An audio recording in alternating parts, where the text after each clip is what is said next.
you got South of France or Swindon? No, there's no comparison. You asked me this.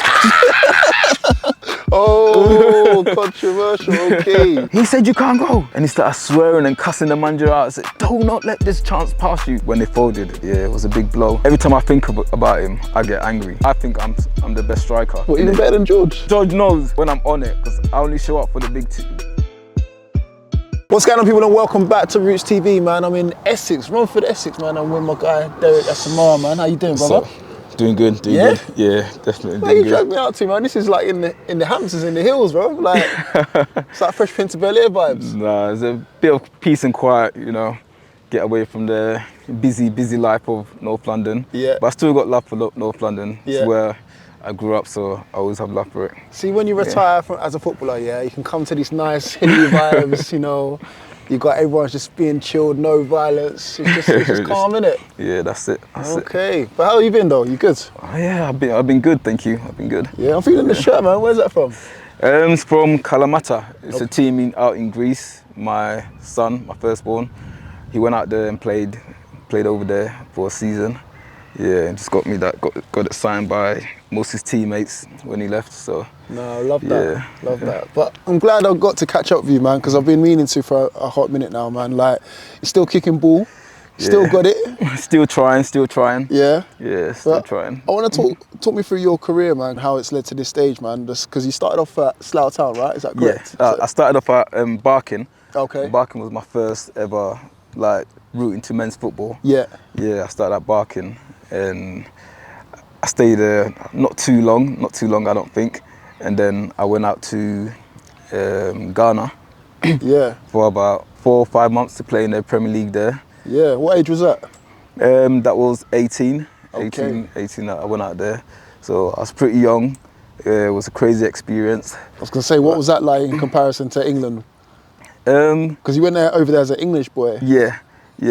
To Ghana rather than the other way around. Yeah, like you said, people are usually trying to come out of Ghana and come into Europe and play football. Exactly. But you did it in reverse. Yeah, I did it in reverse because I thought my football career was a bit stagnant at that stage because I didn't play no academy, no anything like that. So I felt that I needed, maybe if I go back home, I'll get the opportunity to be in a professional environment and get the experience I needed to kick on instead of knocking on every club's door in England and getting the doors shut in my face. So I decided to go out there and had a few contacts there. My parents had a few contacts there, so I went out there and played for one of the biggest clubs in Africa for a few months, which was an unbelievable experience. Yeah. Yeah. And then what made you come back over here then? What made me come back? Because when I went out there, there was an English manager called David Booth there.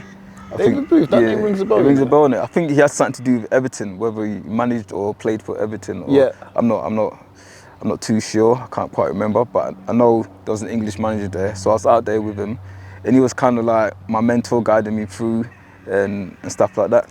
So when he decided to leave and come back to England, I just thought, you know what, that's my cue to leave as well and come back in and give it another go, because I gained so much experience, you know what I mean? Being a young, skinny, you know, in Ghana, they're all tonk, they're all strong, they're all very aggressive. And I was barely over 9 stone going out there. And actually, I went out there on trial there and I actually got in because I was actually that good, and I was able to manage the physical side, like just with my speed and ball intelligence. I managed to stay clear of the big challenges. I was going to say, which team was you at? It was Asante Kotoko. Okay. Yeah. It's a team that I supported because I was born in Ghana. Yeah. So it was a team that I supported, and like the whole town literally supported that team in Kumasi. Yeah. So it was a real honour and privilege to be able to say that, you know what, I wore the kit and I played and I scored and I did all the great stuff with them. Love that. And despite obviously your guy leaving and coming back, did you have the option to stay there, or did you just was you feeling a bit homesick and then you just wanted to come back? I had the option to stay there, but like you said, I was feeling a bit homesick, and the guy that kind of, I was there literally alone, and funny enough, I met one of my schoolmates when I was younger Yeah. at the training ground because the training ground is like, it's like a match, it's like a carnival atmosphere. It would be something like this and there'll be like 4,000 or 5,000 people really around, watching training. And someone just shouted out to me, Derek, Derek. I looked at him and it was my whole schoolmate Tony. So I ended up like staying, like he ended up moving into my house. We ended up like spending most of the time showing me around and everything. So he made it a bit more easier, but when the manager left, I thought that was my cue to come back to England and give it another shot. You come back over to England, so that's when you go back to Barking, where you left previously before? Yeah, that's when I went back to Barking, where Craig Edwards, I know he's a big name in the non-league world, but he was my first coach there. Then I phoned him up and said, listen, I'm back. When I came back, I was absolutely flying. It was crazy. I think it was because of the temperature in Ghana. When I came back here, I just ran forever at the time. So I done well for him, but then it was time to move again. So I went to Hampden and Richmond. Yeah. And then I joined an academy called ProTech. Yeah. It's not an academy, but it kind of replicates an academy. So I joined ProTech, and while I was there, the manager, Craig Musco, was also player manager at Hampden and Richmond. So he asked me to leave Barking and go there. So I went there because they were higher up. Yeah. I did well there until he left, and then I went to Slough Town. Yeah. Went to Slough Town with Steve Brown. Okay, and then Slough Town was kind of like the start of your journey. Yeah, Slough Town was the start of my journey. Before that at ProTech, I had a trial, a 6-week trial with Leicester, which they were in the Premier League back then, and they were doing quite well with Peter Taylor. So I had a trial there, and it went well. I thought I was going to get signed. We discussed terms and stuff, but I don't know what happened. I don't know, because my agent went in there and had a talk or whatever, and he came back and said the deal was off, and I was like, yeah, so I don't know what happened there. I was too young, I was too naive to even ask questions. I just thought they'd turn around and said no. But I ended up going to Slough Town after the Leicester trial. Went there, did well, and I got an invite through a friend of mine, Alvin Murray. He phoned me up and said, there's an open trial at Northampton Town. If you want to go, we can go together. So I said, yeah, why not, just give it. It was the end of season, so went there, there's like 30, 40 players there, and just put us in different teams, and I just like done my best, smashed it up. And I think 2 people got the call back, and I was one of them to come back for the pre-season. Out of 40, so, that's good odds, mate. Yeah. And then went on to smash it at Northampton Town. Yeah, went on to smash it, went on done well, and then that was basically the start of my pro career. Yeah. At Northampton. Okay, where would you say was your best club? Because obviously you've been at a few. Yeah, my best club probably would have been at Shrewsbury Town. I think I had a really good season there. And even though me and the manager didn't see eye to eye, but on the pitch we respected each other, and I had a really good season. And that's the time I got international call-ups and stuff as well. Yeah, because you're representing Ghana as well, man. How was that feeling? That was not only playing the country, but to represent the country as well. That was a crazy, because that time Ghana was like in the top 15 in the world. Like they were properly ranked, and they had like players like Montari, Asamoah, Apia, who else? They had all the big names playing for them. So when I got the call up playing for a League 2 club, I was like, it's crazy. It's crazy. I couldn't believe it. Yeah. So. And did it feel like the first time when you was out there playing for your local side, in terms of like the fanfare, like being in the stadiums playing for your national side, or was it like that one step above? It was. Do you know what? It was for because I think it was the World Cup that year, and they just was like looking to see what's out there. And at the time, I just finished the season with Chester City, and I think I scored like 10 goals in 6 games towards the end of the season, and they caught wind of it, and they invited me to come to and play a game in France in Nice. Yeah, so I went there and smashed it up. Spoke to the manager, getting excited. Manager said, I want you part of my plan. Like people phoning me up, like, because everyone watched it on TV. My parents watched it, and I smashed it. Everyone thinking that, yeah, that's it. I'm going to get the call to be in the World Cup squad. I was in the preliminary squad, but then it got cut down, obviously, and I missed out. So that was a bit disappointing, but I took a lot of pride in that. Yeah, of course, man. You get those ups and downs in football, though, didn't you? So, yeah. But yeah. So again, you've played in how many countries? At least 4 or 5 different countries, right? I literally have to count it. So, so I played in Ghana, I played in England, France. I played in France, I played in Scotland, I played in Bulgaria, I played in South Korea. Wow. Yeah, and what was South Korea like? Yeah, it was unbelievable. Yeah? Unbelievable. I was literally, because I was playing for a team in Bulgaria called Lokomotiv Sofia. Yeah. And I had a really good... Don't they play Champions League? Yeah, they got a great history in the European competitions. Yeah. Yeah. So I was playing for them. I done really well, and literally they just came in from nowhere and just offered Lokomotiv Sofia like a huge transfer fee to take me to South Korea. And I was like, there was talks of other teams like in Belgium, Holland, and other places, but they packaged something really nice for me. So I thought it was a no-brainer to go out there and experience the culture. And it was the best decision. After I made it, I was a bit like, oh, should I have done it? Because I don't really know a lot about South Korea. Yeah. And to be honest, I got it mixed up with North Korea, South Korea. You can't mix up the two, man. They're totally different. Yeah, so I was a bit nervous until I educated myself and realised that, it should be calm, it should be cool there. How long was you out there for? 3 years. 3 years? Yeah. So you must be fluent in... Give us a little something there. Annyeonghaseyo. What's that? What does that mean? you tell me. I think it means hello. How are you doing? Okay. Yeah. Okay. So how was that even in the sense of communicating with your teammates? How was that on the pitch, or did they speak good English, or? I had a translator. Okay. That literally. Well, not on the pitch, surely. When you're saying here for the ball, like you can't. But you know, football is you don't really need to talk in football. You can just look at someone and you know what they want and stuff like that. So, but. Off it, and we had a translator who was literally joined to the hip. He was like literally, not gonna say my PA because that's disrespectful, but he was more or less, if I needed anything, he was there for me.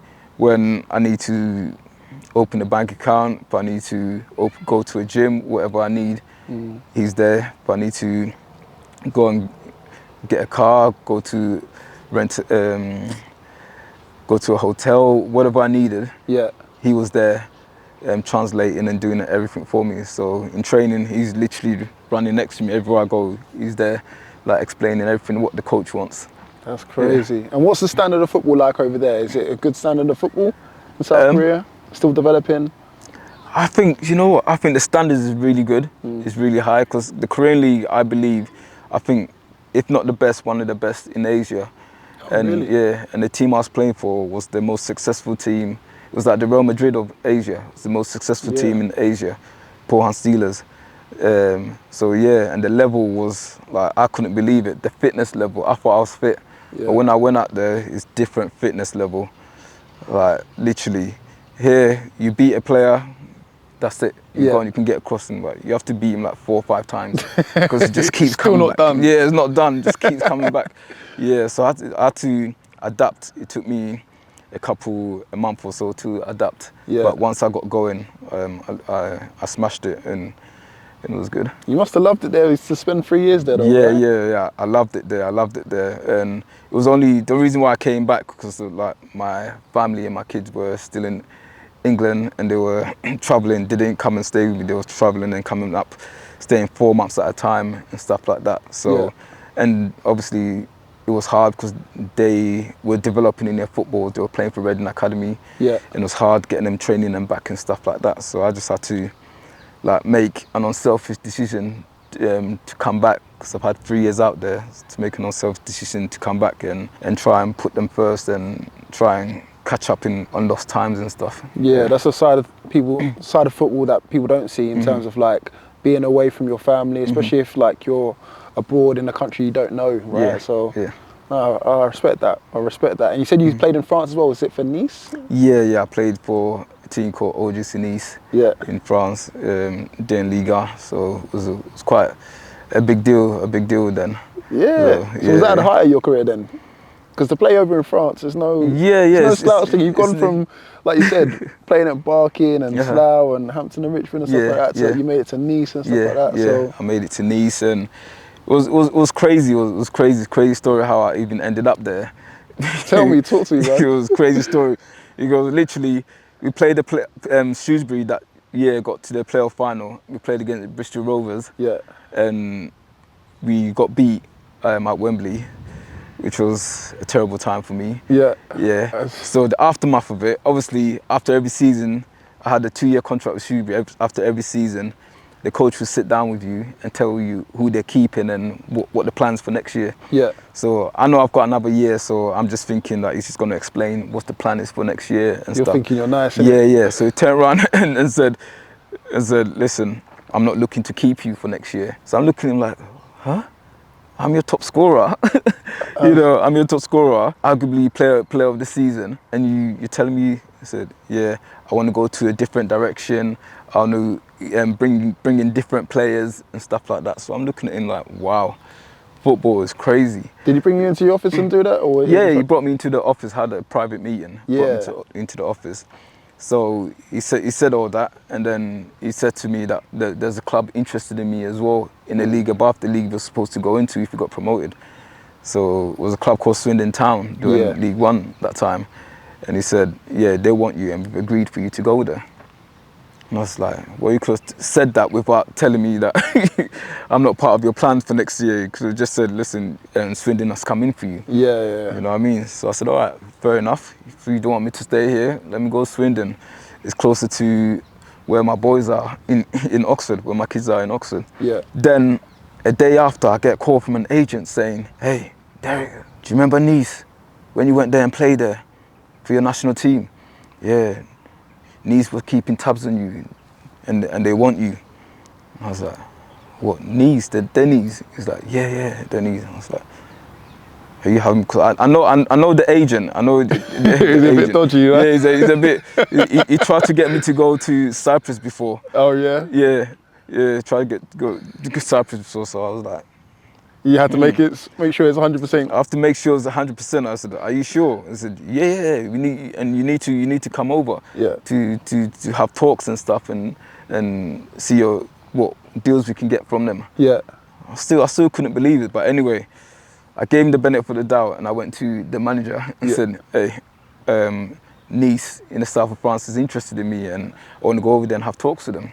And he turned around and said, you're not going. Hold on. This is the same gaffer that's just brought you into the office. This is the same gaffer that's brought me into the office and said, I don't want you no more, I don't need you no more. That's mental. I'm sending you to Swindon.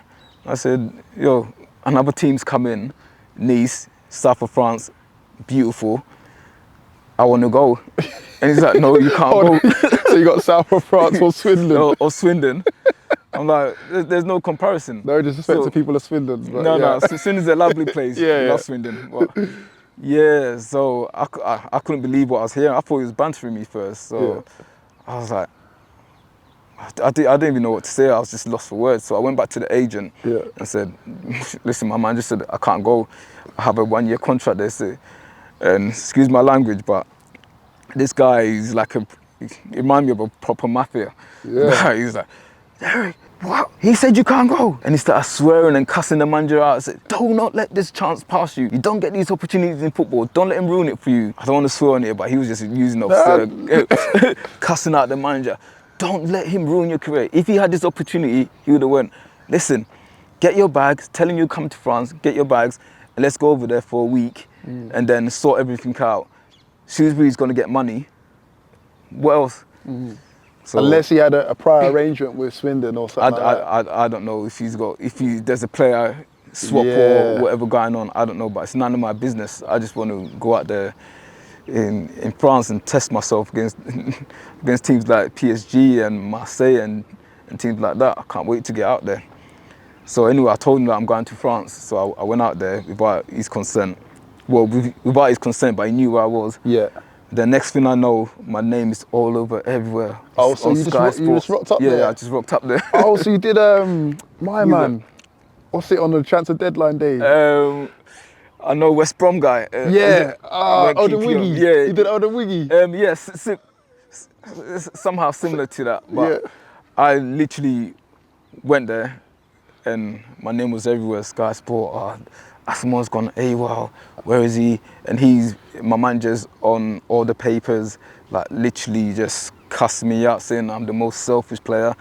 I only think about myself. Wow. And I have a contract here and I just left. It's so unprofessional. We're going to hold on to his registration. He won't be able to, the transfer is not going to go through and stuff like that. So I'm reading it and I'm thinking, what? How cruel is football in a way?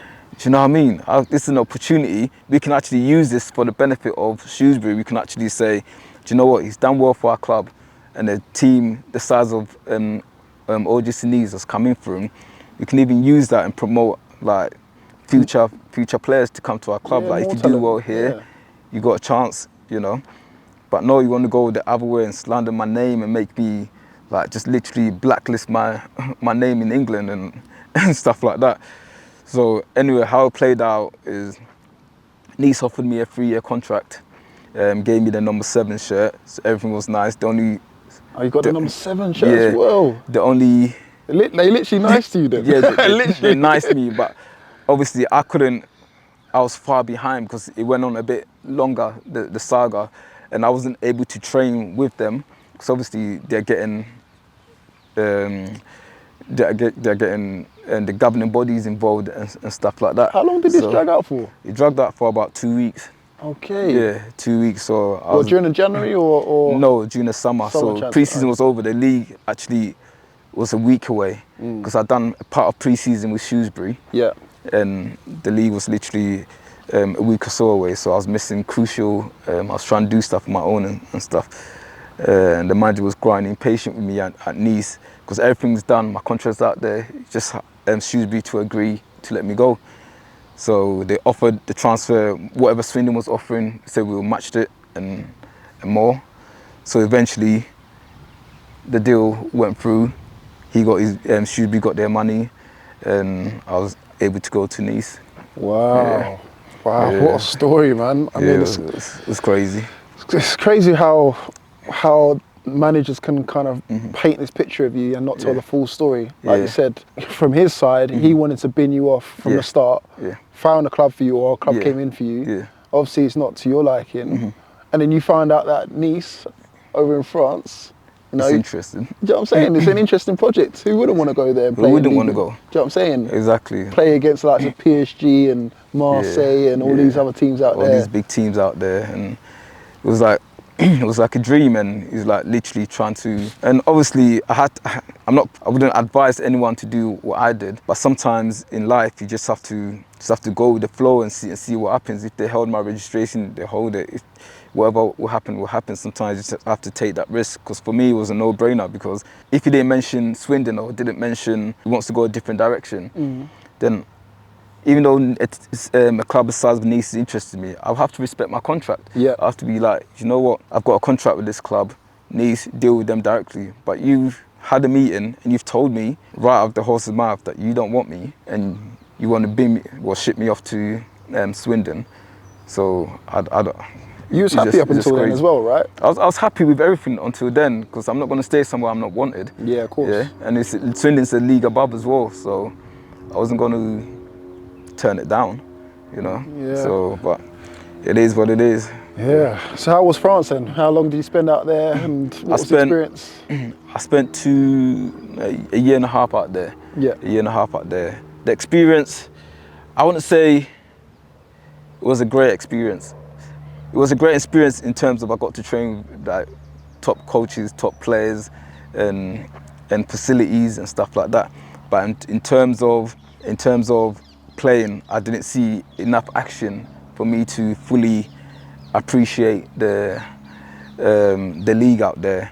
And I think it's partly to do with how I went in there. There was just like so much drama and so much, like it took me a while to get going. Yeah.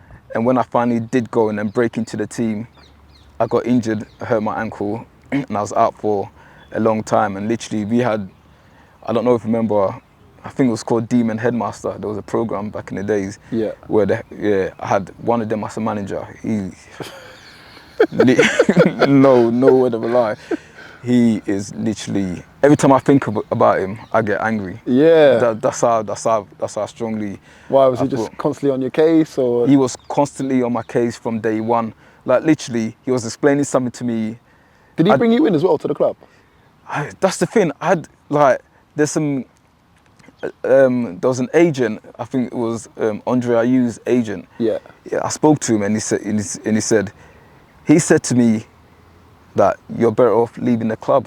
And I was like, why? Because I didn't understand politics in football that well. But he said that terms like something that should have happened didn't happen. Right. That means you're gonna play. So whether for my deal someone didn't get something or someone didn't get something, I don't know. But he was speaking in terms, he didn't want to say exactly what, but I was trying to piece what he was trying to say together. So he was literally saying that someone didn't get niced, so you're not going to play. Whether it's the manager, whether it's the director, whether it's, I don't know what went on in there, you know. So it was a bit strange. Going back to it, why I didn't like him is like we'd be training and he would explain something to me, but he could speak English enough for me to understand. Yeah. But he would never speak English. He'd say to me in French, and I'd be looking at him like, huh?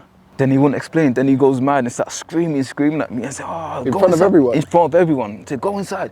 Right now you don't understand French too. You've been here like 4 weeks, you don't understand French too. And I'm like, wait a minute, I've been here 4 weeks, you expect me to be fluent in French in 4 weeks? In French, in 4 weeks. And he's like, go inside. And he's like sending me inside and stuff. I'm like, what on earth is going on? Oh, I hate them ones. Yeah, treat you like a kid. Yeah, I was so confused. I was like battling, like I had to like battle so many demons, like just to make it to training. Sometimes I didn't even want to go to training. Yeah, it was that bad. I didn't even want to go training. Experiences like that make you want to fall out of love with football, right? I did to be honest. And like, imagine being in the most beautiful part of the world and feel like the opposite. Yeah. Do you know what I mean? And feel the opposite. It just didn't make sense. This is supposed to be like my route. Do well here, come back, go in the Prem. It's meant to, and it's turning out to be a bit of a nightmare because I got this crazy coach that just, I think, gets a high of just showing his dominance, but using his dominance to the other players, but using someone like me who's come in as a scapegoat. Yeah. Who's just come in from a lower league, you know. But yeah, it wasn't fun. Because would you say Nice was like probably the biggest team that you played for in your career in terms of notoriety, like known across the world and stuff like that? Yeah. In terms of that, definitely would been, because amazing stadium, amazing fans. You know, every time I was in the team, it's like thousands of people in stadiums. Like the fans are fanatic there. It's an amazing place, and I look at it with pride because it was all against me, but I fought till eventually the second year, when it came to the second year, I checked on the online and I didn't have a squad number. Yeah, I didn't have so they didn't even give you a conversation? They didn't even give me a conversation. I didn't have a squad number, but I still have a 2-year contract. And they've signed a guy called Luke Remy. I don't know if you... Luke Remy? Yeah. Luke Remy, I'm a Newcastle fan, so yeah, he played for Newcastle. Yeah, they signed him. I saw it online and they've given him my 7 shirt. And that time, Hugo Lloris was there as well with me. And he was like one of my close friends there. And I was like speaking to him and like, what's going on? He says, I don't know, you just have to get your head down. Obviously, get your head down and keep working. Doesn't mean anything, just keep... Surely your head was hot then, like find out that way. Yeah, my head was hot. My head was hot because I'm thinking, because one thing I did that I think got on his nerves as well is when I got there, I bought a flashy, which maybe I shouldn't have got. You saw that first paycheck come through, he's like, you know what? Let me spend you know what? What was the car you got? I'm not gonna say here. Come on. I'm a very private. Did he begin with B? Did he begin with B? Just say he had a loud engine. Loud engine. Oh, one of them ones. Yeah, okay. one of them ones. So I bought it in because I looked at the car park and was like, I need to step you can't get into the car park with a little Nissan Micro. You know what I mean? You know what I mean? So I went there and I turned up loud as hell, and I don't think he liked it. That was like the first.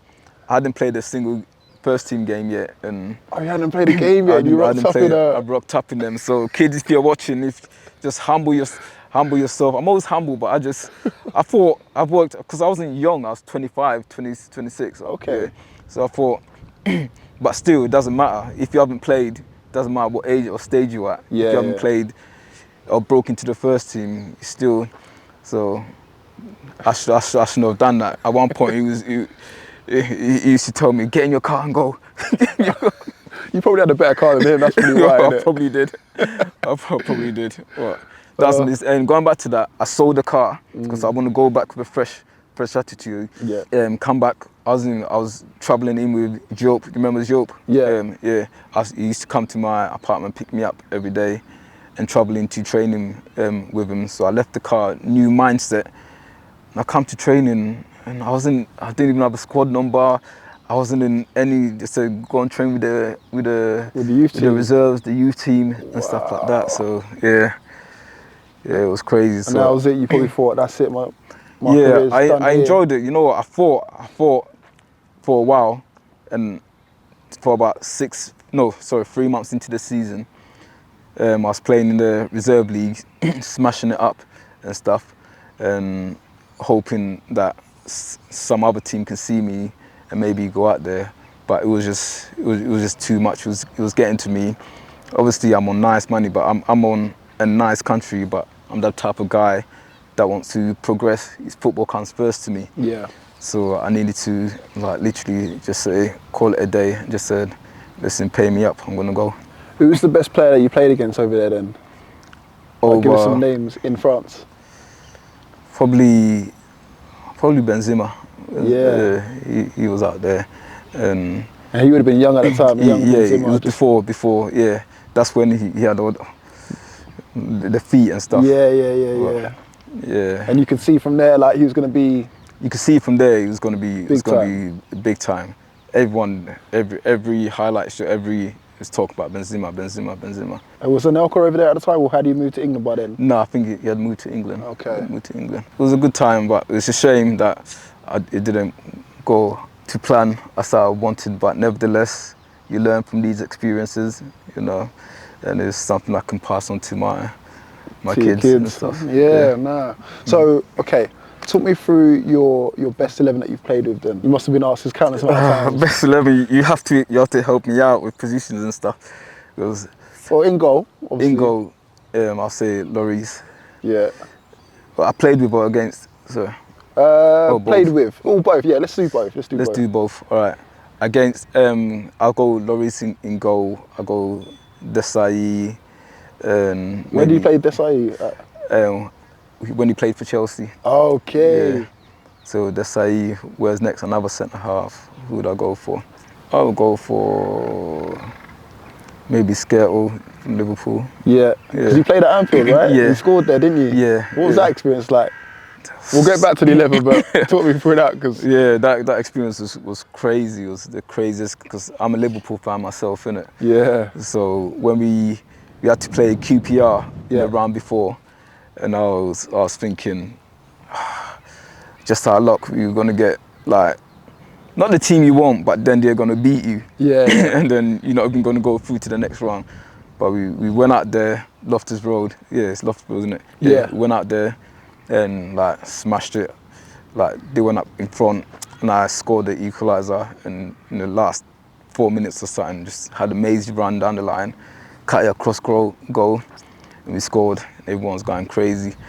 And then my friend picked me up from the because I was in for Carlisle, so it was far on it. Yeah. So my friend picked me up from the stadium, and I was in his car and was listening to the draw come in. Yeah. And just came in that Liverpool. Next team drawn out as Carlisle, so we were just going crazy. Just going, yeah. So then I think it was a few weeks later, the match came around, and just being out there, you know, just the coach drive alone to the ground with the fans, you know, the flares going, you know, when they're trying to intimidate you and stuff. You felt it all. Is Anfield like that in terms of, is it as, because I've been there as a fan, but as a player, is it really that intimidating? Like, you hear the chants from minute 0 to minute 90, or is it like one of the best stadiums that you played at as well? Yeah, it's definitely in there. I know you're not being biased because you're a Liverpool fan. Yeah, it's definitely been in the top 5 stadiums I've played in. Yeah. Anfield. Like, as soon as I'm a Liverpool fan, but that's the first time I actually went to Anfield. And when you enter the stadium, all you can see is just red everywhere. Yeah. And I was like, wow, you know. But like I said, I'm more, you get nervous before games, but I know it's just part and parcel of it. I wasn't like intimidated or anything. I was more nervous for the game to go well and stuff like that, but I was ready. The crowd didn't bother me and stuff like that, no. And when you scored, what was that like? When I scored, it was crazy because I done a crazy celebration because we trained at Everton's football ground. Yeah. Everton's training ground. Yeah. We trained there, and I was just with my mate, Bastian, and my teammate, and I said, listen, I'm going to score today. Tonight. Oh, you already, I already said I'm going to score tonight. Yeah, I'm going to score tonight. Listen, when I score, I went through what we was going to do. I celebrate. When I scored, I went through it, and he's like, yeah, let's do it. And funny enough, he got the ball in midfield, beat a couple players, slid it through to me, the same guy that and I shot into the bottom corner. Yeah. So he just pointed to me and was like, yeah, let's do it. Oh man, so, that's got to be like one of your top highlights though, right? Yeah, of your career. Yeah, definitely one of my top highlights. Up there with when I scored my first international goal, definitely. No, that's sick, man.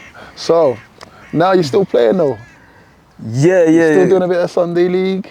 Yeah, I'm doing Sunday League, I'm doing Saturday League as well. Yeah. I semi-retired. You ain't semi-retired. when I'm seeing you doing overhead kicks against teams and stuff like that. After Carlisle, I semi-retired. Yeah. And then Haringey came calling, and I said, I'll give it a go. Yeah. I played there. Then Chesant came calling.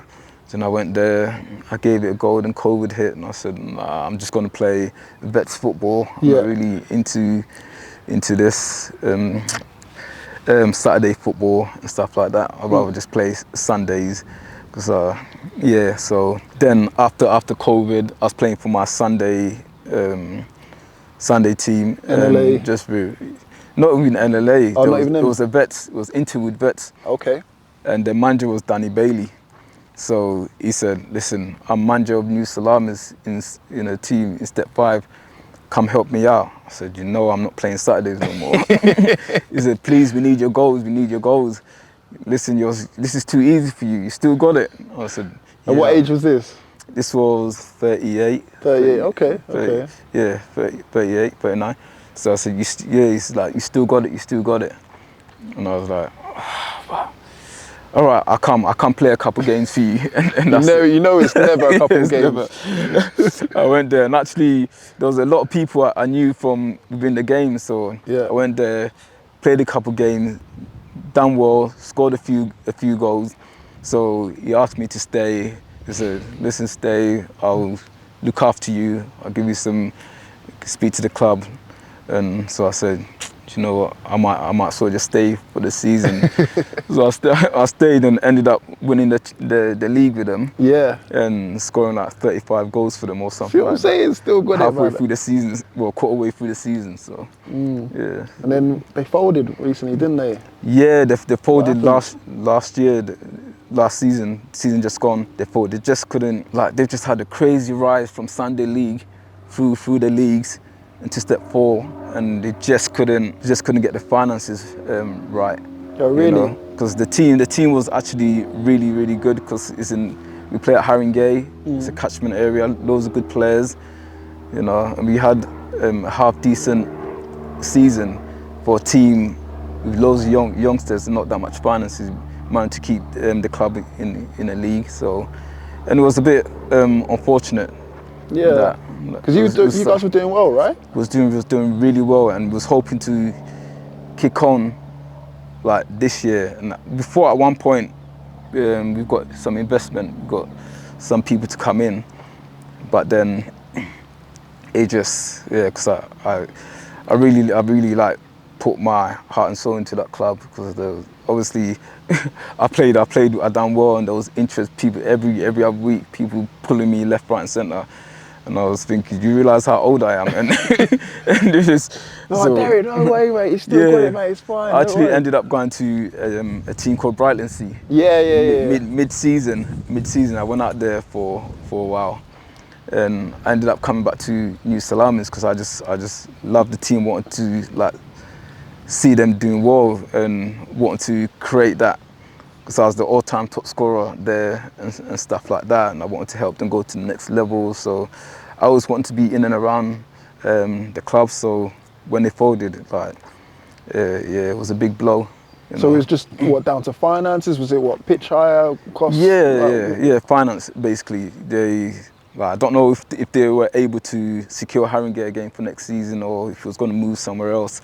But ultimately, it was the finances. They just couldn't get the right investors to come in and help the club the way it needed to be helped. And is there no chance of resurrecting it even as a Sunday League team, or? I think what it is, I think the board, it started off as a Sunday League team, and they just didn't plan for the club to reach the heights it reached. A bit before their time. Yeah, a bit before their time. So they loved the club and they tried their best to keep it running, but I think it was burning a huge hole in there because we wasn't getting no fans in. We got 15, 20 fans, and you go to some grounds and got 500 and stuff like that, 300. So they was getting no gates, so everything was just coming from their pocket. So I could understand how hard it was for them. Yeah, it's a shame, man. It's a shame for any team to fold, but a team that's doing well as well. It's a shame. So, but he's now still playing Sunday League football. Yeah, I've seen you balling out for North London Athletic. Like I said, doing bicycle kicks and all the rest of it now. Still scoring goals. Yeah. What's that about, man? How's that? I don't know what it is, but. Will you ever give up, man? Listen, I said to myself, even last year, I said, when I stop scoring over 20 goals this season, even for New Salamis, then I'll stop. And I ended up scoring 21 goals. So you was nearly there, you was nearly last season, playing barely over 30 games, playing, in all competitions. Yeah. And so when that time comes, when I can't score no more, and right now I'm getting offers from other Saturday teams to play another season, but I'm weighing it up. But like I said, when I stop the scoring and when I stop enjoying it, but at the moment I haven't slowed down. I'm running just as fast as the young lads, even more, because we wear that GPS, you can see my stats, and I'm doing more running than them. So I'm not just like a player just taking part, and I'm literally like one of the top players. I think I'm the best striker in the... Well, even better than George. George got how many goals? Don't worry, George knows. George knows that when I'm on it, because I only show up for the big team. Oh, so you're a big time Chinese. Oh, so you're a big time inside the league. Oh, right. Now we're getting I show up when it comes to the big games. That's when you see me. So you're telling me that George goes missing in the big games? No. He does his thing. It's big and small games. He's a top player. He's a good player. But I'm saying I get more motivated, more hungry, when it's a big game. Okay. No game is small, but how many goals did you end up with?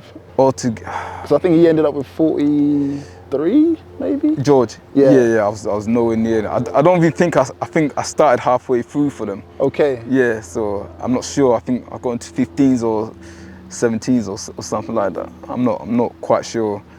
That's still good though, bro. Yeah, it's not bad. And now you're getting promoted to the top league now. So how do you reckon you fare for next season?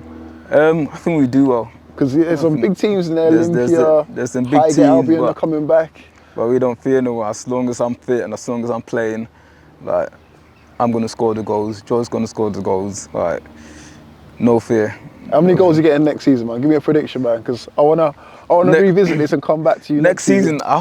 Listen, I have no choice but to go after George's record. Yeah. I have no. He set the benchmark now, and nothing but that will be a disappointment for me. So I've seen what he's done, even though he's the league above. Still, that's how I feel. Okay. And where are you gonna come next season? Gonna win. The whole thing? Yeah. And Olympia and Haggard? I'm gonna win. What? Right. Well, that's my personal view. I'm going in it to win because I don't play any games just to come second or third. No matter where the club is, whatever competition I'm in. It's like I went to Anfield, went there to win. Wherever I go there to win. That's it. So what's some Sunday league teams between Anfield and, do you know what I mean, playing in Nice and playing for your country? You know what I'm saying? You come there to win. No, it's passion for me. It's passion for me. It's in me. I don't know how to take it easy. As long as I'm able to play, I'm going in every game with everything. And what about the cups? You going for the cups as well? London Cup, entering the nationals maybe? Listen, whatever cups we're in, I'm in it to win it. The team's in it to win it, hopefully, but I'm in it to win it, and I want my teammates to feel exactly the same. Because when you have that mentality, you tend to do well. So if you have that mentality going into it, we give ourselves the best chance. Okay. Oh, we didn't even finish up your best 11, right? So Lloris, Desai, Skirtle, right back and left back. Right back, I'll go for maybe Gallas. Okay. Gallas. Chelsea, Gallas, yeah? Yeah. Okay, yeah. Agree. Left back, I'll go for Pencil, West Ham. He used to play national team with him. Okay. Midfield, I'll go for Scholes. We're doing 4-4-2, yeah? Yeah. Go for Scholes. I'll go for maybe Montari in the middle. Sully Montari. Yeah, Sully Montari in the middle. On the right, I'll go for, who would I put on the right? Maybe Asamoah Jan on the right. Yeah. On the left, I'll put maybe Coutinho on there. Well, Liverpool Coutinho, yeah? Yeah, okay. I'll put him there. Definitely not Aston Villa one. Yeah, the Bayern one. And up front, I'll go for Ronaldo, and so many up front. And I'll go for maybe Cristiano, yeah? Yeah, Cristiano. And I'll go for maybe, I'll put Forlan there, Diego Forlan. Ooh. Yeah. I hope that's 11. Yeah, 4-4-2. Okay, another couple more best. So best manager that you played under? Best manager. Do you know what? I'm going to be controversial and actually say the guy that had the beef with. What? I know. Because I was going to say the worst, but again, I thought he would have been the worst. But how was he the best? Before him, hadn't in my career, I was like 24. I was playing in and out, but I hadn't secured a full season where I was number one. Yeah. Do you know what I mean? And he made me number one. Even when I was, one time I was ill for days, I couldn't train the whole week. Yeah. He put me in a hotel by myself, isolated by myself, and said, you have to turn up for the game, next game. I need you, you have to. He has so much confidence in me. This is the same guy that binned you off and everything? This is the same guy. That's why when I went into the meeting, I was confused. I was so confused, because, yeah, but he, during that season, he showed so much confidence, so much. If I was injured and I'm coming back, straight away, I'm in the starting lineup. So yeah.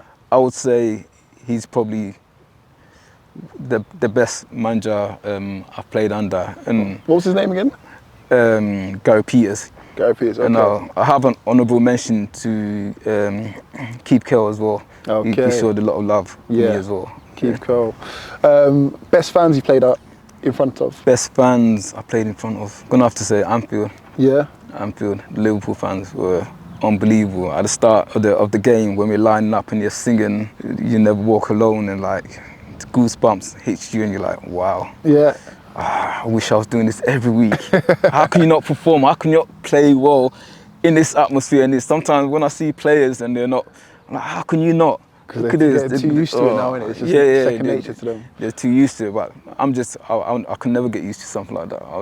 Until I retire, just like what I'm doing in Standard League, I can't take it easy. Every game is too important, because when it's over, then you want to look back and say that you gave it a good go, innit? Yeah. Yeah. Best match and best goal? Best match I've played in, I think I'll say Ghana v Gabon.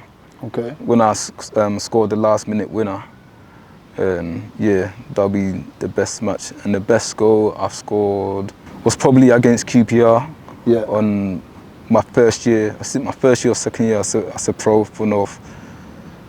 Not the bicycle kick you scored for NLA, no? Nah, no. That was a good. I like that goal as well. That comes close. I scored a few bicycle kicks, so I can't choose between them. So I'm going to go for the Northampton against QPR goal. Sick. Yeah, okay. I don't know if you can find it somewhere, but it's there somewhere. I just somewhere in the archive. Yeah. Just went through everyone and just slotted it. So what's the future hold for you, man? What you got looking forward to? Watching your son play, obviously your boys play as well. Yeah, that's the future. Just in terms of me personally, I want to play as long as possible. If the conditions are right, if everything's right, I like to play. I like to give it another year in Saturday football and see if I can get 20 goals again. And obviously I'm enjoying Sunday footballs as well.